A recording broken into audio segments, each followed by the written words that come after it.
Okay, so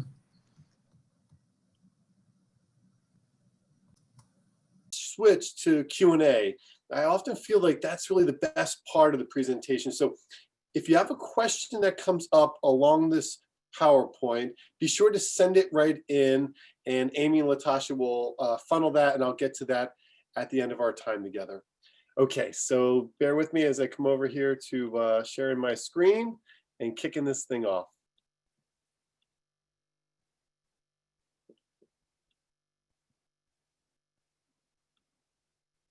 All right, there we go. All right, so excited to be with you guys. Dr. Jarrod Spencer, I lead this company, Mind of the Athlete, author of the book, Mind of the Athlete as well, kind of a mental health resource guide for athletes. And I'm really thankful to Mondo and to Coach O for sponsoring, for putting this on, and for really valuing mental health enough to say, let's bring in somebody that can address this part of athletics. And obviously I'm biased, but it's such an important part now more than ever. And that's exactly where we're going today. We're going to talk about the psychology of this pandemic. And I want to focus on how you can stay mentally fit. It's tough right now, tougher than ever right now. In fact, October 20th, 2020, this is Time Magazine's article. Did you see this one yet? Because if you haven't, I want you to look this up, and it's really addressing, yes, like athletes' mental health is significantly being impacted from this pandemic for everybody. In fact, in this video clip I want to share with you, Luke really talks about what's going on at Oklahoma University's athletic department. And what's interesting about this interview from this reporter is that he's interviewing the sports psychologist for Oklahoma University's athletics. And in that interview, you're going to hear them talk about what did we see even in the early part of the pandemic. And of course, it's gotten much worse since then. Let's take a look at this interview. Thousands of student athletes across the country are dealing with the stress of losing their sport. OU Athletics Director of Sports Psychology, Dr. Cody Commander, tells me a lot of OU athletes have had a valuable coping mechanism taken away. Others fear losing their scholarships. Commander is here to help these athletes through these trying times because their mental health matters. Behind every elite Sooner athlete is a strong mental foundation. The better they are, the more likely they'd talk to Dr. Cody Commander. It's those who can execute those physical capabilities when it matters the most that starts to differentiate the good from the best. Commander says he and his team of 5 mental health providers counsel and care for roughly 33% of OU student athletes. Whether it's learning how to keep calm and collect so you can stay focused and run your plays. It's all different types of skills that can go into making sure that you're executing to the best of your abilities. The COVID-19 pandemic has taken away Sooner athletes' chances to flash those abilities, and it's unraveled a whole new set of stressors. A lot of athletes got into sports as a main coping skill. And so when you have athletes who may have stress, you take away their main source of coping, now you've added stress by taking away a coping skill. Commander said there are several ways for student athletes to use the interim to their advantage. First, they can schedule their ambiguity, know when they're going to hear from their coach next. They can also focus on the controllables. Diet and school are great examples. They can also take this time to recover, get the body to 100%, and finally, take their mind off things and talk to someone they love. Commander says reaching out to others is paramount. Just to know someone feels the same as they do can provide relief to athletes. When we have student athletes talk about the stressors that they're experiencing, it normalizes that because they realize that other people are experiencing that too. And that can provide a sense of comfort for them. Commander says he and his team continue to reach out to OU athletes to help them get stronger mentally in this trying time. Commander has a wealth of knowledge. He'll be a mental health officer for the United States Olympic team at the now postponed Tokyo Olympics that'll take place in 2021. Covering news that matters, I'm Luke Slabaugh, Fox 23 Sports. Powerful words there about how athletes feel better when they're able to talk about their stressors with each other. We know that whole health really does begin with mental health.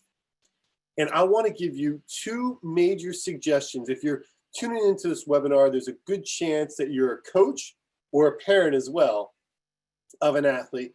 And for the coaches, here's one key thing I want you to do right out of the gates. You got to stand in front of your team. You got to address mental health. I know it's something maybe you've touched on, but I mean from the heart, really from the heart, deliver this message to your student athletes that this matters, that there's help, that there's hope, that there's resources, maybe handing them a handout of local counselors in the community that you recommend or with the school, but really address it. For the parents out there, don't scar your kid, any more than maybe you've already done. The worst rated negative memory for college athletes is actually the car ride home from a practice or game, typically with dad. And here's one sound piece of advice. Now more than ever, when the kids are more emotionally fragile, don't scar the kids, meaning never, ever talk to your kid about athletics until they are showered, changed, ate, and rested. If they're showered, changed, ate, and rested, then their emotional energy, which we measure kind of on a 0 to 100 scale, will be back up above 70. 70 is the tipping point number, and anything after 70, you quickly unravel. Negative thinking creeps in. And if truly you're pushing yourself as an athlete, after a practice or a game, you should be at or below that tipping point number. But as soon as you shower, change, eat, and get some rest, then all of a sudden you feel much better. Your emotional energy might be up around an 80, and that's a very different conversation. So parents out there, you know when you walk in the door, until you get changed and go to the bathroom and get something to eat and just get a little bit of a break, you're not really the best version of yourself. And it's the same for the kids. Let them shower, change, eat, and rest, and then they'll be much better. Okay, let's get to it. Here's the big five. Here's the psychology of the pandemic. Here are the big five mental health concerns that I'm seeing again and again and again with athletes, but not just athletes, really with coaches, really with everybody. And I want to address like the concern and then give you one practical skill to problem solve, to be more mentally fit with that particular concern. And obviously there's a lot to say about each of these. I've just picked out one specific skill to cope with, but we can talk more during the Q&A. Anxiety is at an all-time high.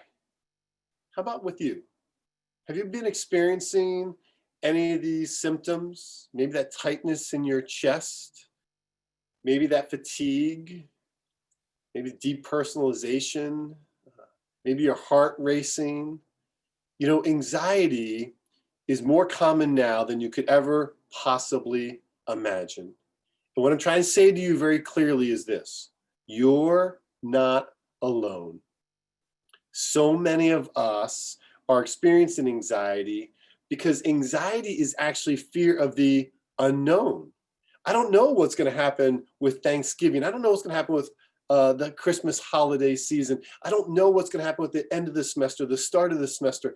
We just don't know. There's so many fears of the unknown right now. What are the unknowns in your life that are stressing you out? Because that's exactly the root of the anxiety. What do we do when our mind keeps racing to all these unknowns? Well, here's one small suggestion. Anxiety is actually when your mind goes too far into the future, and depression oftentimes is when your mind is drifting into the past and you're thinking about negative experiences. Neither is really healthy and good, especially for an athlete. The optimal place is for your mind to be right here, right now in the moment. It's like my grandfather Spencer once said this quote. I'll never forget it, and it was pretty interesting quote. Now, he was a pretty tough guy, and his quote was this. This is just how he said it. He said, if you got a foot in tomorrow and a foot in yesterday, then you're pissing on today. There was truth to Grandpa Spencer's quotes. And really what he was trying to say there is keep your mind in the moments. And that's really actually great sports psychology wisdom, because the only place your mind is safe is really in the moments. So how do we keep our mind in the moments? One technique I work with athletes on is come back to your senses. Right now for you, right now, look around the room and notice something you hadn't noticed before. Really pay attention, take a look. And then really listen. And what do you hear in the distant background? What's a noise? Be very aware of your sounds. And then maybe touch something, like I've got this clicker in my hand. And so touch something, really notice the texture. Deep breath, what do you smell? Maybe take a drink, and what do you taste? You see, when we come back to our senses, we really come back to the moment. And I believe this is actually one of the best parts of the pandemic, is that it's forcing you and me and everyone else to keep our minds in the moment. Admittedly, we were living at a pace that was so fast, and we were living for the future so much that we weren't really truly appreciating the here and the now. So come back to your senses and then start to say something to yourself, a mantra. A mantra is really, really important. It's a great athletic skill, but a mantra might be something like right here, right now, right here, right now. Focus on this moment. It's the only thing that matters. What might you say to yourself to bring yourself back to the moments?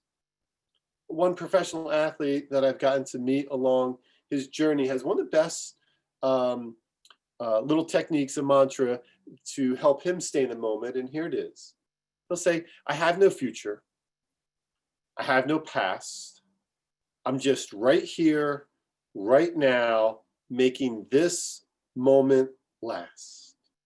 Right here, right now, making this moment last. And isn't it true that sometimes the very best times in your life, when you look back, it's really like when you're fully immersed in the moment, where you were fully there, really present. If I asked your family members, how emotionally present are you with them? What would they say? I mean, are you really right there in the moment, fully awake, fully aware? Or are you tuned out on your phone?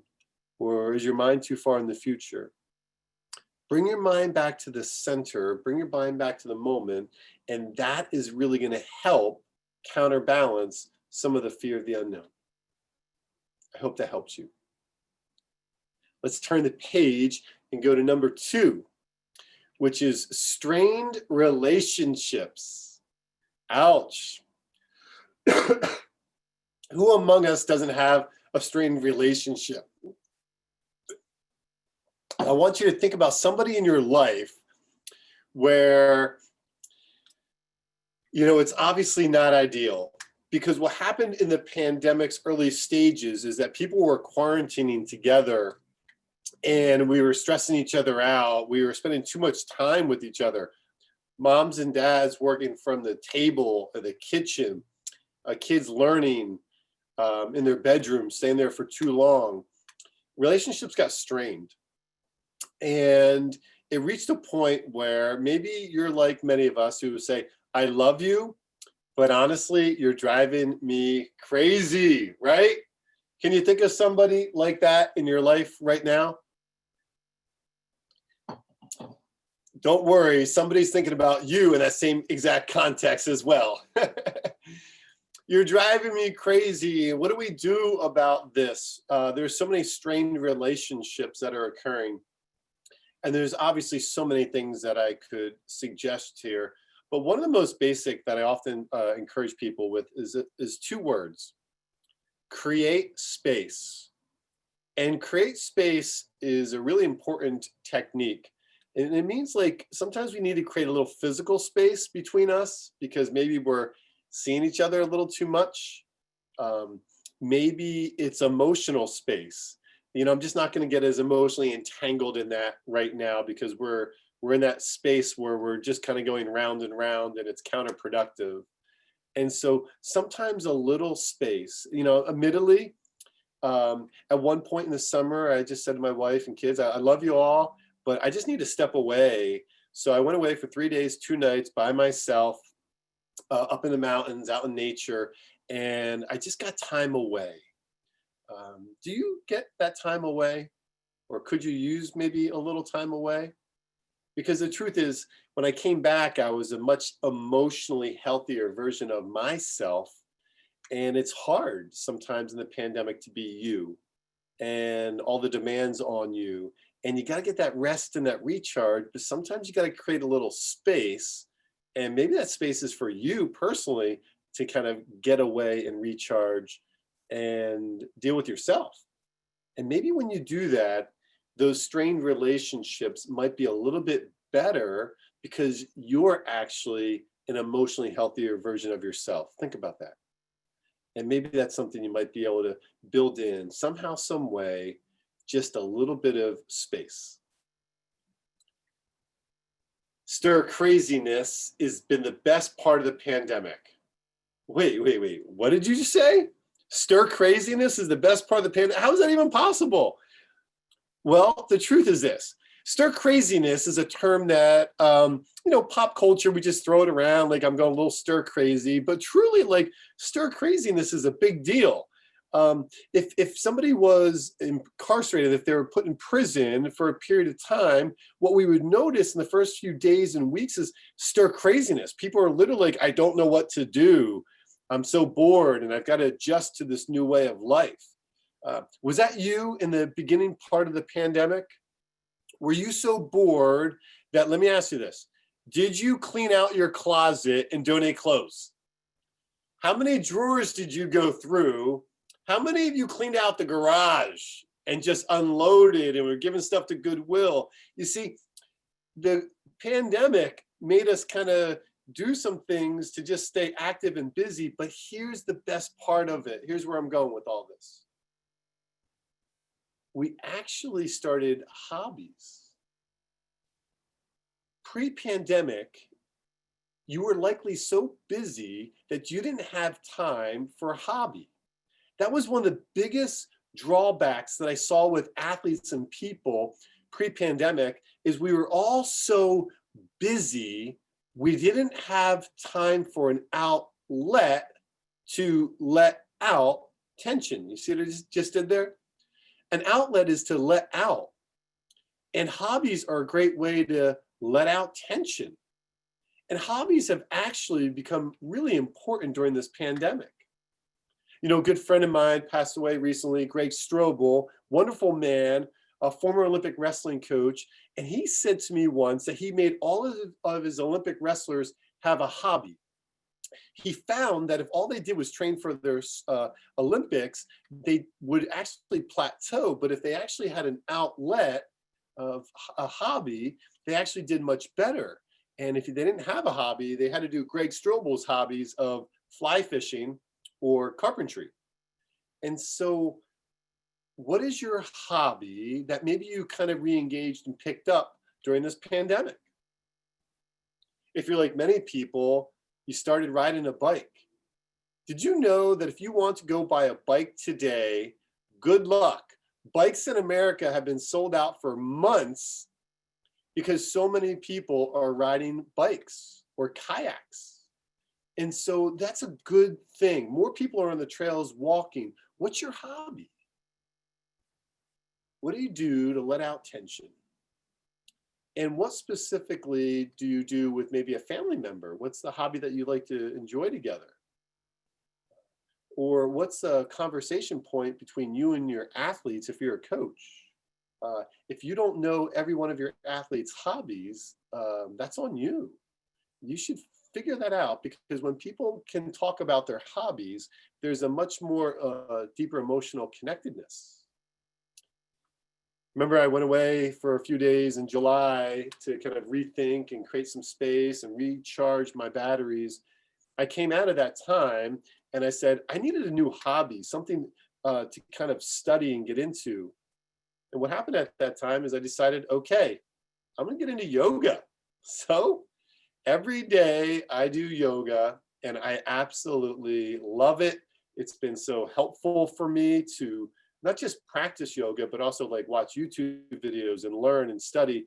And then as I mentioned that to you right now that I'm enjoying yoga, those of you that are also familiar with yoga, we'd immediately have a connection and we could have a conversation point to talk about. That's important because how many of you are sick of talking about the pandemic and athletics? And so it's so nice that we can just talk about something other. So lead with your hobby during conversations with people, and it's going to take your dynamic with that person in a much healthier perspective for you. Here we go. Number 4, anger. Ooh, anger. Yes. Have you noticed that people seem a bit angrier during this pandemic? Well, there's a reason for that, and I believe it goes back to the Kubler-Ross model of grief and loss. Maybe you're familiar with this. Shock. This was what happened in March. I cannot believe they're sending us home. I can't believe this is actually happening. And then denial creeps in.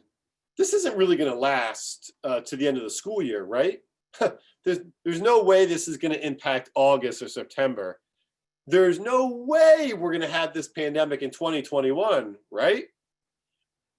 And as some of that began to set in April, what we started seeing in May and June is a lot of anger. The definition there they give you is frustrated outpouring of bottled up emotion. There's truth to that. People had so much bottled up. But what I say, I'm not really into psychobabble, is anger is something more simple than that. But did you see that frustrated outpouring of bottled up emotion? And let me be clear, that wasn't just an American thing. This is a worldwide thing. In fact, I've talked to people in India, Portugal, Ireland. I did a webinar for Thailand, Southeast Asia during this pandemic. And it's people everywhere are hurting. You see, emotional hurt, that's what anger really is. When instead of saying anger management, what we really should say is hurt management, because hurt management is what it's really about. But in our cultures and societies, anger is kind of the emotionally acceptable, socially acceptable negative emotion. I'm just angry. But we don't necessarily always have the vocabulary words, and particularly in sports, we maybe haven't developed the vocabulary words in our athletes to fully articulate what it is we're feeling. You're not going to say to a coach, your condescending tone of voice made me feel very belittled and embarrassed. And I felt hurt by that. I mean, we don't necessarily talk like that. So we might just come across as angry to the coach. In this iconic movie, do you know what it is? If you said Inside Out, correct. And if you haven't seen it, homework for you, you've got to watch this movie. Yes, Disney kids movie, phenomenal movie for adults. One of those movies that works at multiple levels. And basically it's teaching how to deal with hurt. One character on the side is anger. And when we get hurting emotionally, we can explode with that anger. And that is a very dangerous place for us to be. It's hard to put the toothpaste back in the tube when you've said something hurtful to somebody. The other way of managing hurt is sadness. And sadness is when you're imploding, not exploding, but imploding, holding that emotional hurt in. Have you been doing that? Because even for the very best of us, sucking it up, pushing through, holding it in, it's going to wear anybody out. I don't want you exploding, and I don't want you imploding. You see, depression is hurt held inward. Again, I'm not into psychobabble. Keep it real simple. Hurt held inward. So when you hold that emotional hurt in too long, you're going to really feel depressed. And these symptoms of depression are going to creep in. And the truth is, during this pandemic, depression is far more common than you could ever possibly imagine. Have you been there? Are you there right now? Maybe that low energy, lack of interest, maybe the pandemic fatigue, the election fatigue, coronavirus fatigue. These things are very real. And you're not alone. Maybe you're not fully in a clinical depression, but maybe you're in something that I call a funk. You know what I'm talking about? It's kind of a low-grade depression. Not all the symptoms, to clinically meet criteria for depression, but maybe it's just a day or two or three where you're in a bit of a funk. As that example I shared earlier when I went away for a few days, preceding that, I was in a bit of a funk. I would feel depressed for a day or two, maybe not even want to get out of bed.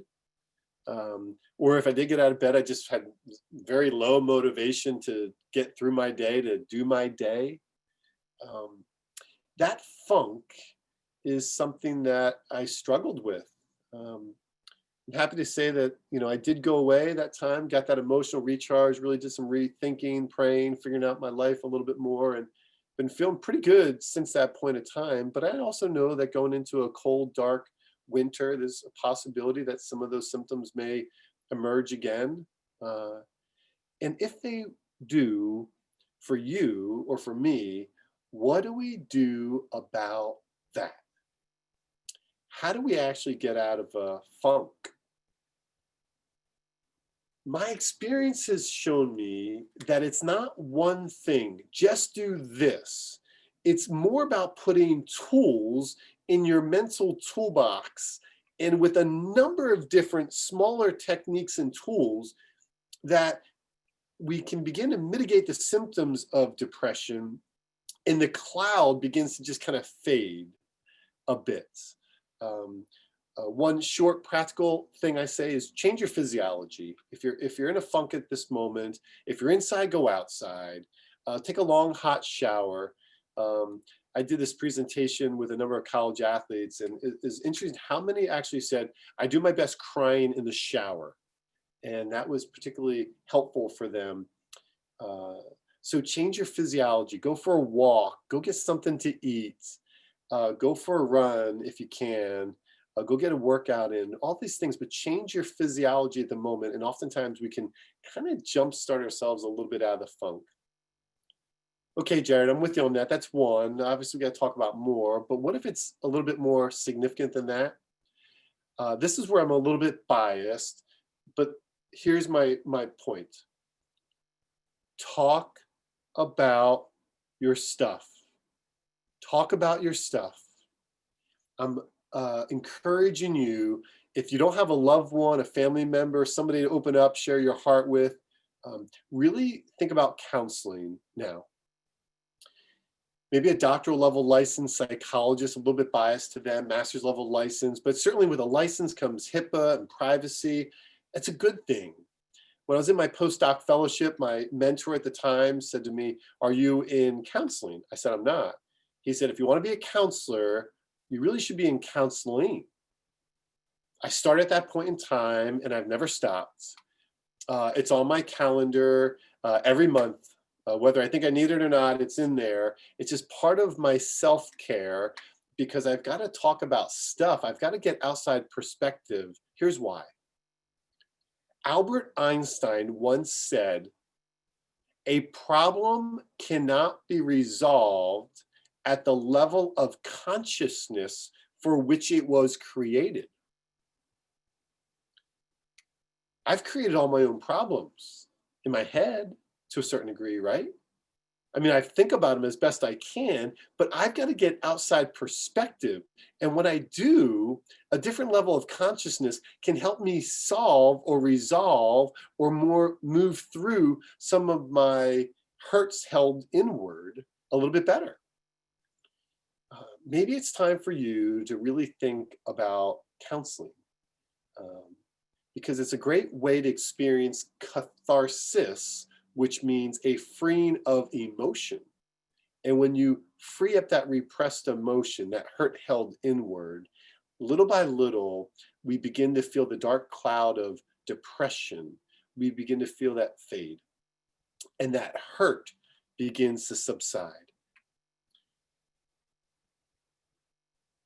This pandemic has made all of us hurt in a lot of ways that most people could not even possibly imagine. And I'm hoping that this little bit here I just share with you might help you with your hurt as well. And there we are, number 5, the big number 5, my favorite topic to talk about, the one that gets the most attention, is insomnia.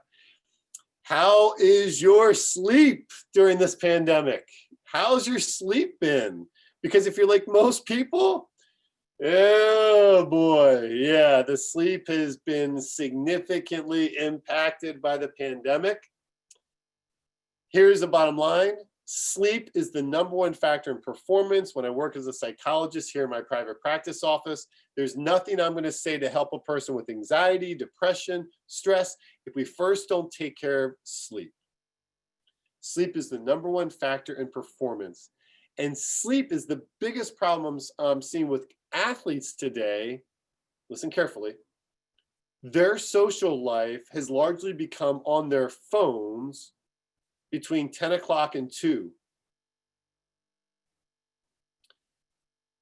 And consequently, their sleep is so thrown off that it's the major reason why so many athletes are struggling academically. I've never seen so many wonderful, amazing scholar athletes struggling academically right now. They're not able to learn if it's hybrid, if it's virtual as well. But if you dig a little deeper, what you really find out is their sleep is all over the place. They're going to bed at 4 or 5 o'clock in the morning, and they're taking long naps during the day, and they're so thrown out of whack that how could they have good memory recall? What am I trying to say? That's the problem. Here's the solution. 2 things. 1, consistency of sleep matters. Every day, go to bed, the same time, wake up. It's called a circadian rhythm. You go to bed 3 nights consistently, wake up 3 mornings consistently, you feel good. You throw it off 1 night, it takes 3 nights to get back on track. How do you know what time you'd ideally fall asleep tonight? According to Dr. Nicholas Hall, a psychoneuroimmunologist, he once said that as soon as you experience a big yawn this evening, oh man, I'm getting tired, look at your watch, and in 1 hour after that yawn is your ideal time you'd fall asleep.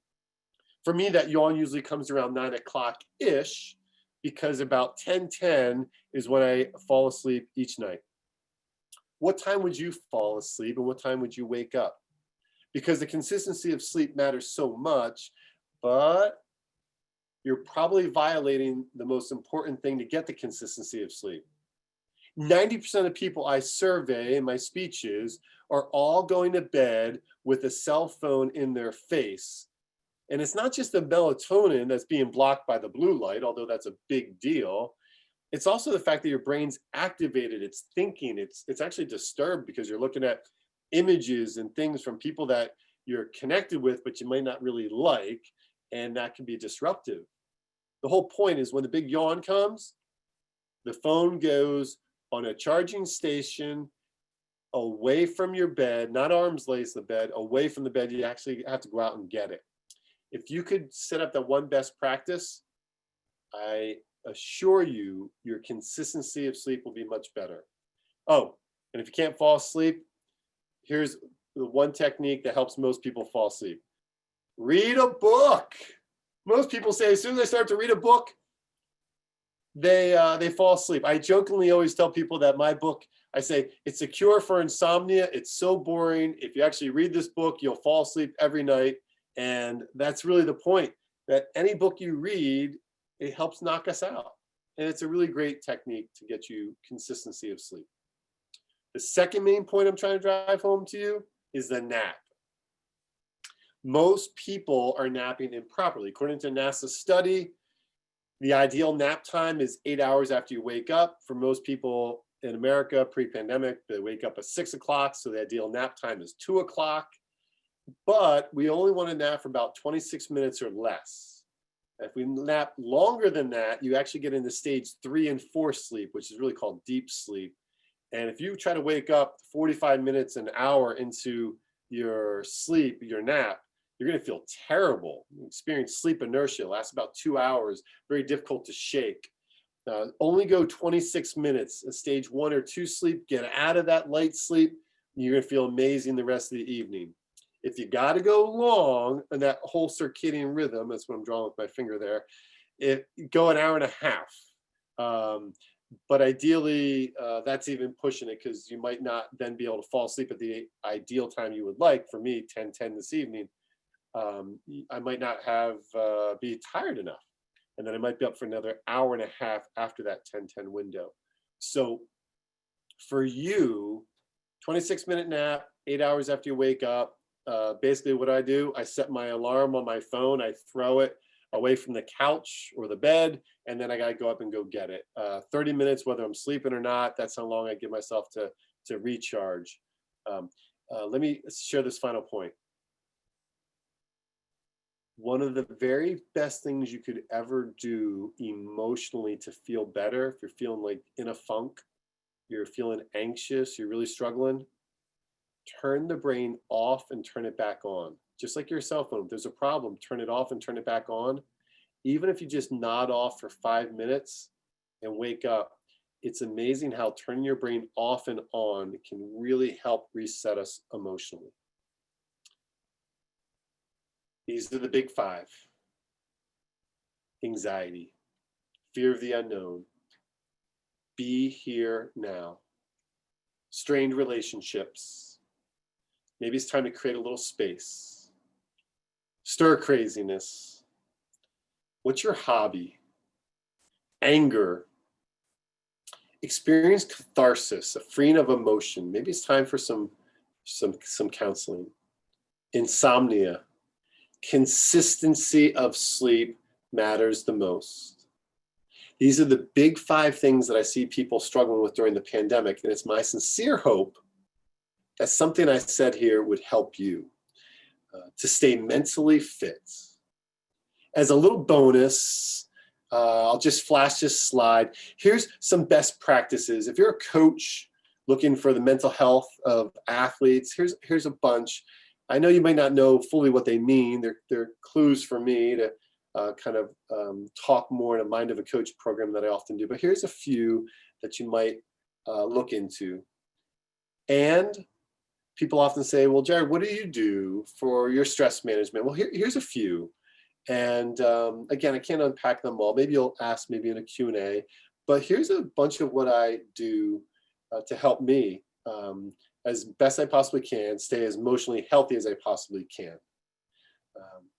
So these are a few bonus things for you at the end of our time here together. I'm hoping that everything I share with you today leads you to a clear mind.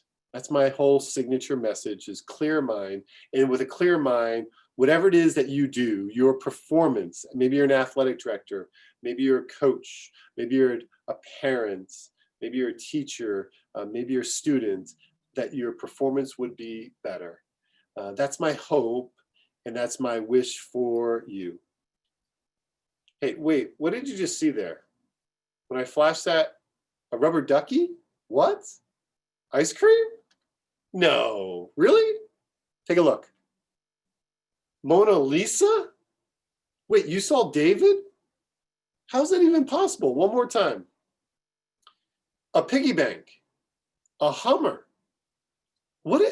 How is this even possible? Here's the point. As I'm showing you this image and then clicking off it real quick, there's something that was jumping out at you very, very quickly and registering in your mind like cat in a hat. And that's my final message for you today, is this. I just spent a ton of time unpacking the psychology of the pandemic, mental skills for being fitter. And I'm telling you now, throw out everything I just spoke about, except for 3 things.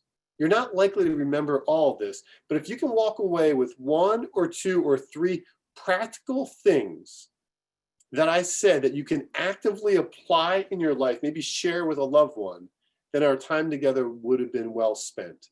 You can't remember it all, just like all these things on the image aren't going to jump out at you. But if you just take that 1 or 2 or 3 things that jumped out at you in our presentation today, then our time together was well spent. Let's get to that time that I really look forward to the most, which is now our Q&A. We've got some time set aside for this, so I'm going to break from the PowerPoint, come back to you this way, and let's get into the next part. Thank you so much, Jarrod. That was great. We will start the Q&A, but before we do, I just want to do 2 things. I want to let everyone on the call know today that this was recorded. So this recording will be available for you to share with others after the webinar, and you will receive that within 24 hours. The other thing I wanted to ask of all of the attendees is if you haven't answered the poll question, go ahead and answer that now, and we will basically go through the answers. The poll question today was, does your organization offer mental health resources to student athletes? And right now, if we end the poll at this point, 49% say yes, 37% say no, and 15% say that they are planning to.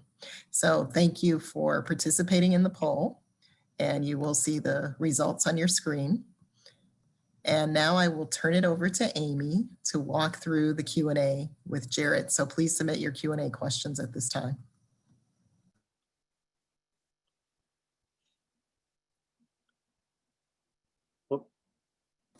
Amy, you're on mute. All right, there we go. As we wait for your questions to roll in, I think I'll just start us off going off of that poll where, a lot of us as coaches, may not have resources available to us. Are there some practical suggestions that you can give to us if we don't have a counselor on our campus? Obviously, you've talked about reaching out to some other people, but outside of a licensed professional, what would you suggest? One of the best things a coach could do, if we're looking at it from the coach angle, is this. We have to do a lot with a little, and speaking bluntly, everyone gives lip service. Mental health is so important, but can we find the funding, right? And that's really, really tough, not just in athletics, in America. It's starting to change during this pandemic. So here's one practical skill. If you're a coach, each week, pick a theme, a topic for mental health. And maybe it's going to be confidence this week, visualization next week. Maybe it's performance anxiety the following, sleep. And assign 2 or 3 of your athletes, get them working in groups, and say, okay, this week, these 3 athletes are going to be presenting to us. Maybe it's via Zoom, maybe it's in person, but they're going to be presenting to us on how to be more confident. And my experience has been is that when the athletes themselves are researching it and presenting it, it's a lot more well received. It's a great way to transmit the ideas, but without the coach having to do it. Mm-hmm. And quite frankly, if they present it in a PowerPoint or whatever they want to do, they're pretty creative. So that is one way to get the mental health resources to the athletes. Every coach of every team should be implementing this absolutely positively. Kicking off 2021, this is what we're doing. Every single week, you can come up with a new topic and a new presentation. I love that. I think that's a great idea, and certainly something that we can do even if we don't have resources available. I think often the athletes themselves are the ones who have the most insight because they know exactly what they're struggling with. Certainly. See what we might have from a question standpoint. So here's another one. Just, as we have a lot of obstacles being thrown at the athletes, given, maybe they're in quarantine, physically they're locked down in a way that they've not been in the past, and that's putting them farther behind physically. How can we get them back on track to renew their focus when the circumstances around them feel overwhelming? Yeah, it's a great question. And the truth is, I mean, there's just a million answers for that. Look, you might not like what I'm going to say, but I actually think that one of the best parts of the pandemic has been a reprioritization of sports. And I just think that sports, particularly youth sports in America, it's just got out of control. And way too much emphasis was delivered on youth sports, burning out athletes in the high school level. And so I actually think that what's happening is a lot of times we're de-emphasizing it, and that's actually a good thing.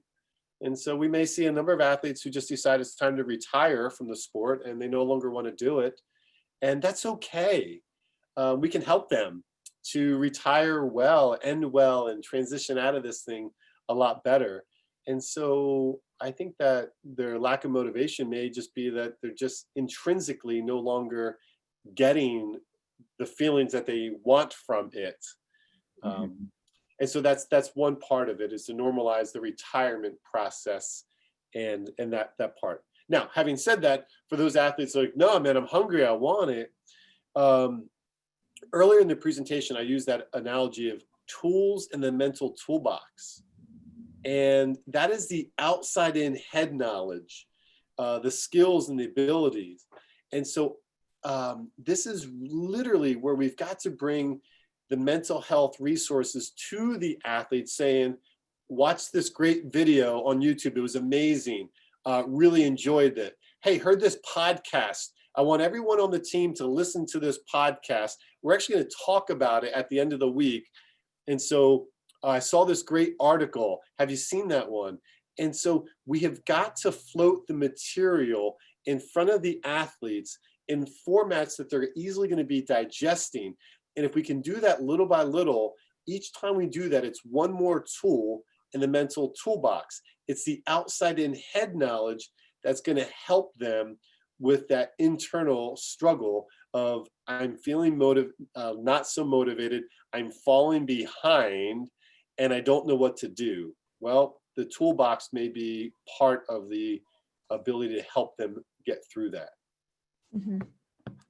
Good suggestions. I'm going to go to some of the questions from the group here. What hobbies might you suggest? Is athletic activity considered a hobby in your mind? No. The athletic hobby, the sport that you're doing, no. So when the great Bo Jackson picked up, I forget which one was his hobby, baseball or football, but one of them was his main sport. And then I think it was like pro football was like his hobby. It was like, are you kidding me? But in his mind, like, he was a baseball player playing football. And so if you're a basketball player and you want to go mess around playing volleyball or cycling or cross country, like, that's a hobby. I can see that. But if it's your sport, no, there's just too much. And conditioning for your sport, it's a workout, which is a way to work out tension, but we really want the hobby to be something other than what you normally do. So yes, a sport could be if it's not your sport. So for example, like, I never did yoga before, but I like to work out. So yoga, since I've never done it before, and it's totally something oh boy, was I inflexible. Probably still am. I'm really, really inflexible in so many ways relative to those people that do yoga a ton. That's a hobby. Mm-hmm. It's a hobby. And so as long as it's in that perspective where I'm not trying to get amazing at it, I'm not trying to put pressure on myself, I just do it for an outlet, it's a hobby. Okay. From the group here, we have a comment. Excellent presentation, Dr. Spencer. I agree, sleep is so important. It is a major challenge getting high school and college athletes to change their sleep habits. What are some suggestions you have to help encourage this habit? Neuroscience. The only way that the athletes will buy into, what I'm talking about, and is really, you got to explain the neuroscience. In fact, when I was at the College of Charleston, talking about sleep with the student athletes, the only way that they're going to internalize these messages is if I explain the why. Tell me why. And when you explain the why in terms of a neuroscience perspective relative to high performance, then it's like, oh, Okay. So for example, if I said to them, in stage 1 and 2 sleep is memory consolidation. So the more sleep you get, the more memory consolidation you're getting. So if you want to study really hard and get 6 hours of sleep, the average an athlete was getting, okay. But if you got 8 hours of sleep, you're going to actually have a better chance of recalling that information because you got it encoded in the hippocampus from short-term to long-term memory better. Okay, now I'm buying this a little more. When I tell them stage 3 sleep is muscle repair, so if you had a really good workout and you tore down your muscles, the repair is going to occur in stage 3, and stage 4 is muscle regrowth. So if you actually want to get bigger, faster, stronger, then you need more muscle regrowth. That's stage 4. That's a deep sleep. And if you can get that for 8 hours, 9 hours, 10 hours, I mean, who's got the advantage over the course of a week? Mm-hmm. And therefore, when they understand that kind of science, then they begin to say, okay, this is making sense to me. And now I'm more likely to change my behavior. I'm going to follow up from a question from the group about sleep consistency. We know that's important. Does it matter when you actually go to sleep? For instance, if you still get 8 hours each night, does it matter if you go to sleep at 3 a.m. or is it healthier to go to sleep at 11? Great question. And, you might find a little debate about some of this stuff in sleep, but I really believe that it matters a ton. You just can't get 8 hours any old time. It's really the consistency. Like literally, there's a minute that you want your body would ideally fall asleep, and the more consistent we are with that, the better. I mean, this may be a little bit crude, but like when you wake up in the morning, there's literally a minute you want to go take a poop, right? If you want to, like, everybody takes a poop at a certain time during the day that works for their body and their rhythm. But if you have to wake up early to catch an airplane, you find like your your bowels are out of whack, when you eat is out of whack, and you just feel like your whole rhythm isn't quite there. And that's how sensitive our systems are. Now, yes, a college athlete can be much more adaptable, but if we're talking about high performance, you can't pay a sleep debt on the weekend. You've got to get consistency of sleep every day. I agree with you. Going back to, you touched on this a little bit with suggesting that athletes come up with a topic, and that's something that coaches can do to help just on a weekly basis hit the mental side of things. But if you don't have access to a health department, mental health over break, how can coaches continue to keep their athletes motivated and guide their team as a group or individually when they're away from them? Amy, this is actually a really tough one because, of course I want to say, well, Zoom, and, of course everyone's got Zoom fatigue. I mean, we're all Zoomed out. And so this is where it's going to be really interesting for us in December and January. And the truth is, like, I don't have the answer because we're literally making this thing up as we go along. And I talked about like keeping our minds in the moment. Like, I'm really kind of curious as to what we see with a lot of decisions for high school and college athletics and professional athletics in probably the next 2 weeks. Mm-hmm. I think a lot more is going to become clear. And then once it does become clearer, then I can make the suggestions as to what we should do to keep them engaged. Because like, if it's just like 8 weeks, we can get through that. Right. If it's like, hey, we're not coming back to campus in the spring, and now we're doing this virtually for 6 months, 9 months, I mean, that's a whole different perspective. So I do think that the one short-term technique would be the one that I referenced earlier, which is pick a topic each week and have the athletes do that. Oh, one other cool one that I heard a coach do, I thought it was pretty cool. They did like MTV Cribs. So like, it was like, all right, for today, these 3 people are going to show us their world, whatever they wanted. And so they actually would take their phone or their computer and show, here's my dog, here's my bedroom, here's my backyard, here's my mom. And it was actually kind of a good way of everyone getting to see everyone's kind of world if they felt comfortable. Some people didn't really want to do that, so they didn't have to, but I thought that was pretty cool too. I think that's a great idea. Just keep it interesting and fun and engaging. Another question here. This comes from someone who is a track and field coach in the north part of the U.S. And they're saying that we need to figure out where and how to train and then make training a part of their stress release and mental health. Is there advice as to how we can help guide them in these things?